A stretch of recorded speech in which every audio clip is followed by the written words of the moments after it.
I suppose it's possible that one might argue that White House press briefings are just another form of propaganda, but I don't think that most administrations actually rise to that level. You might see them massage the truth a little bit. You might see them omit certain facts to put themselves in a more positive light, but nobody quite does it like the Trump administration does it. Karoline Leavitt gets up in front of that room and she lies. She tells you half-truths. She spins up conspiracies.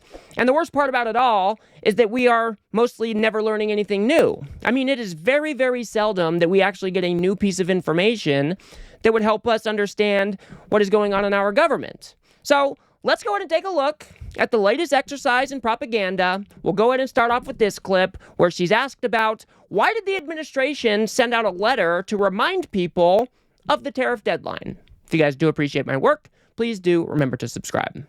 Reuters was reporting that there is a letter that is meant to be sent to other countries, which would give these countries a deadline of Wednesday to produce their best offer on the trade matter. Why does the administration feel the need to send this letter? And I have one more follow-up on trade. Sure, I can confirm the merits in the content of the letter. USTR sent this letter to all of our trading partners just to give them a friendly reminder that the deadline is coming up. And they are in talks. Ambassador Greer, Secretary Bessent, Secretary Lutnick are in talks with many of our key trading partners around the globe. As you know, Brian, I know the Wall Street Journal has covered this quite heavily. And they continue to be engaged in those discussions. And this letter was simply to remind these countries that the deadline is approaching and the president expects good deals, and we are on track for that, I will emphasize. Why is the administration sending out letters if all of these countries are supposedly, groveling at Donald Trump's feet to try to get a new trade deal in place before the deadline is up? Why would it be necessary for them to send that letter at all? And then just remember how we got here, guys. Donald Trump did his Liberation Day tariffs on April 2nd, I believe it was. He left those in place for a couple of hours, and then he walked back from them and said he was going to pause them for 90 days. And then all we have been hearing for the past couple of months is that every single country is on the phone with Donald Trump. They're trying to book a meeting. They're trying to get the trade deal done. Okay, then why is the administration sending out letters to just gently remind people that the deadline is coming up? It makes absolutely no sense. And Karoline Leavitt is clearly lying as she smiles her way through it. I mean, it is absolutely pathetic. Let's go to move on to this question where she is asked about why we don't have any actual text to read through for this supposed deal with the United Kingdom. Some conservative MPs in London who are complaining that Parliament has not yet seen the text of any deal. So I'd like to ask you from this side of the pond, is there a text for the deal ready to be released, submitted? And if not, when can we expect it? And then I have one more. There's most definitely text with this deal. There is language that this side has seen. You'll have to ask the UK Parliament why they haven't seen it from their own government. I obviously can't answer that question. And on Karoline, one more on Ukraine, go ahead, please. Jonathan. Sure, go ahead. On Ukraine. She is real pissed and wants to move off that real quick. I mean, the question is very simple. Donald Trump keeps on saying he's working up all these deals. He's got all of these trade deals in place. We're about to sign on the dotted line. We're going to finalize them all. And then when anybody asks if we can actually see some paperwork or some actual details of the deal itself, they've got nothing. So, again, we are learning nothing here from Karoline Leavitt, and instead she wants to blame the UK Parliament because they haven't turned over whatever they might have as far as this text goes for a new trade deal. Who is buying this shit? The more likely scenario is that the Trump administration could be in negotiations with the UK on a new trade deal, but it doesn't seem like it's that far. It doesn't seem like there are many details to share at all, and that is why Karoline Leavitt is answering the question this way. Let's go ahead and move on, where she's asked about Ukraine's latest attack against Russia. Thank you. Same topic, just to put a finer point on it. Does President Trump approve of Ukraine's decision to strike nuclear-capable bombers in Russia? I would like to let the president speak on that himself. And just to follow up, has the president... I would just add to that, the president does not want to see this war prolonged. He wants the fighting to stop, he wants people to stop dying, and he wants this to be solved at the negotiating table. The reason he is so deeply involved and has spent so much time and effort on this war is because he hates to see people dying. Again, these are not Americans that are being killed. These are Russians and these are Ukrainians. This is a war very far away. But this president truly cares about peace, and that's what he wants to see. Again, just a whole bunch of hollow words that we've been hearing over and over and over again. Ukraine planned this sophisticated attack. They embedded a whole bunch of drones in these containers and were able to get them inside of Russia proper. And then they were able to remotely remove the tops of those containers, and then the drones flew out and attacked Russian bombers. Super sophisticated. Super awesome. Just nobody saw it coming. And it's something that they have been planning for over a year, it sounds like. And the United States has nothing to say about it at all? You've got to be kidding me. Ukraine is supposed to be our ally. We are supposed to be the beacon of democracy around the world. And Ukraine, defending itself against a tyrant, carries out something like this, and we just got nothing to say? She doesn't say anything and doesn't even want to answer the question, says, oh, actually, we're going to have to let Donald Trump speak for himself on that one. Again, we are learning nothing new here. Let's go ahead and move on, where she's asked about the election results from the South Korea election. Asia, just does the White House have a reaction to the results of the election in South Korea? Yes, we do. And let me find it here for you. It should be somewhere in here. Thank you. We do not, but I will get you one, Jeff. Go ahead.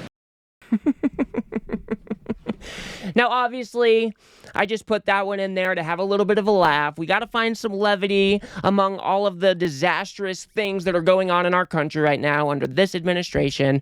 But I thought that was funny. Yeah, of course, guys. We've definitely got a response to the South Korean election. Just hold on. Let me find it for you real quick. Oh, we got nothing. Never mind. I got a kick out of it. Hope you did too. Let's go ahead and move on to this question, where she is again asked about these deals that are supposed to be falling into place, because I think there's only about 36 days left before the deadline is here. But he wants to see these tailor-made deals be signed. And I will tell you, of course, I never want to be the one negotiating with the press about these internal discussions and deliberations. But our team, who is deeply involved in this, sees these deals moving in the right direction. In fact, Ambassador Greer is in Paris right now, meeting with many of our trading partners. We should still expect this flurry of deals in the next 36 days, and the plan is still for those full tariffs to go back into effect on July 9th. The plan is for the announcement of these deals to be made very, very soon, yes. Again, is there anything new that we are actually learning here? They've been saying for months on end now that we're really close. Things are heating up. We got some really good things cooking up. We're getting really close. Whoa, we're almost finalized the deal. Well, we haven't seen shit yet, and you only got about 36 days left. Are you really sure that you are going to get these 90 deals in 90 days when you only have about a month left? I mean, is that really feasible at this point? Again, Karoline Leavitt is just lying through her teeth here. These people are incompetent. Donald Trump puts these tariffs on, takes them off, pauses them, said he's working out all these deals, except they have not been able to provide any evidence that that is actually the case. It's absolutely pathetic that this is the United States. This is the state of our country right now. She's then asked about Elon's recent comments about the budget bill that just is going to explode our deficit and our debt. How mad do you think President Trump is going to be when he finds out that Elon Musk said, "I'm sorry, but I just can't stand it anymore. This massive, outrageous, pork-filled congressional spending bill is a disgusting abomination. Shame on those who voted for it. You know you did wrong. You know it." The president already knows where Elon Musk stood on this bill. It doesn't change the president's opinion. This is one big, beautiful bill, and he's sticking to it. I think it's so hilarious that Elon Musk and Donald Trump were so close. It's only been 4 months, and now they are just drifting apart. And it's so hilarious to me that you have DOGE, who is supposed to be coming into the government. They're supposed to be cutting all of this waste, fraud, and abuse. And now you got the Republicans working on this budget bill, and what? I think they have like $9 billion of rescissions to actually add to the bill that DOGE supposedly did. It's all an absolute failure. And now you've got Elon Musk trying to distance himself from this administration and saying that this bill is an abomination. How can we even think about passing something like this when it's going to add between $3 and $4 trillion to our national debt? The whole point of DOGE was that we were going to make things more efficient, and I was going to come in and I was going to cut $2 trillion. I mean, it is all so fantastical. These people had no idea how the government works, especially Elon. They tried to come in, they tried to move fast and break things, and now it's all just kind of fading out and fading away. And again, we're not learning anything new here. Elon Musk just basically got kicked out of the White House, or maybe he removed himself from the White House because he did so much reputational damage to himself and so much damage to his companies. Maybe it was him that actually decided to leave, but nevertheless, it is pretty hilarious to me. And I'm going to go ahead and show you this one last comment. It doesn't necessarily have to do with Karoline Leavitt, but listen to what this reporter has to say. Congresswoman Mary Miller suggested that changing Pride Month to Family Month. I would personally like to see maybe a nuclear family month. Some people are saying, let's get a Veterans Month. Does the president have any plans on making a proclamation, or is it just going to be June this year? Well, there are no plans for a proclamation for the month of June, but I can tell you this president is very proud to be a president for all Americans, regardless of race, religion, or creed.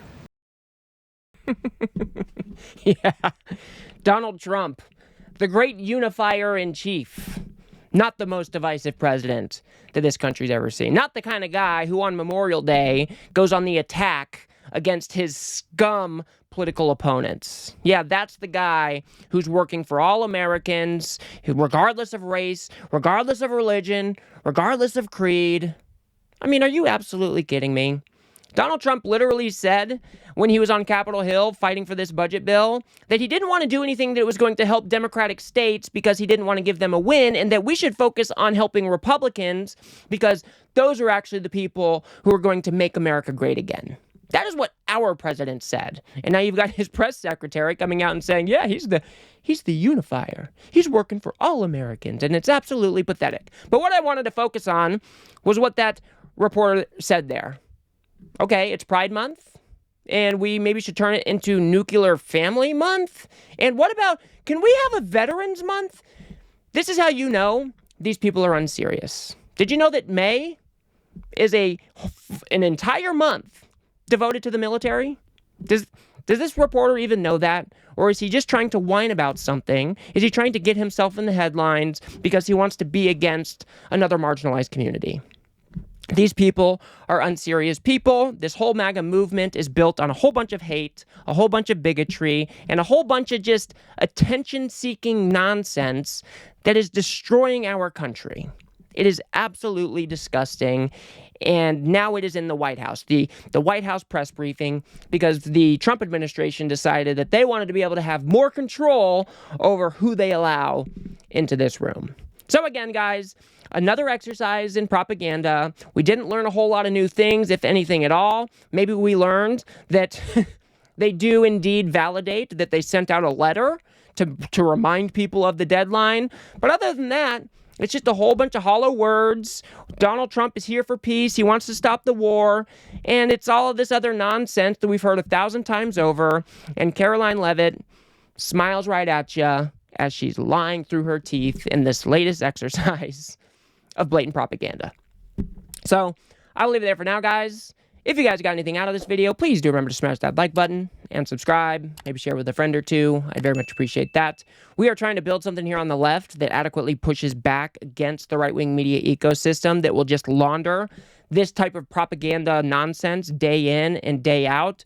So if you do like what I do here, please do remember to smash that subscribe button. Of course, that is free. And if you guys want to see how Bill Burr is now going after the Trump administration for their inhumanity and for their blatant cruelty, go ahead and watch that video on the screen now. What he had to say was very, very powerful. Otherwise, I'll see you guys on the next one.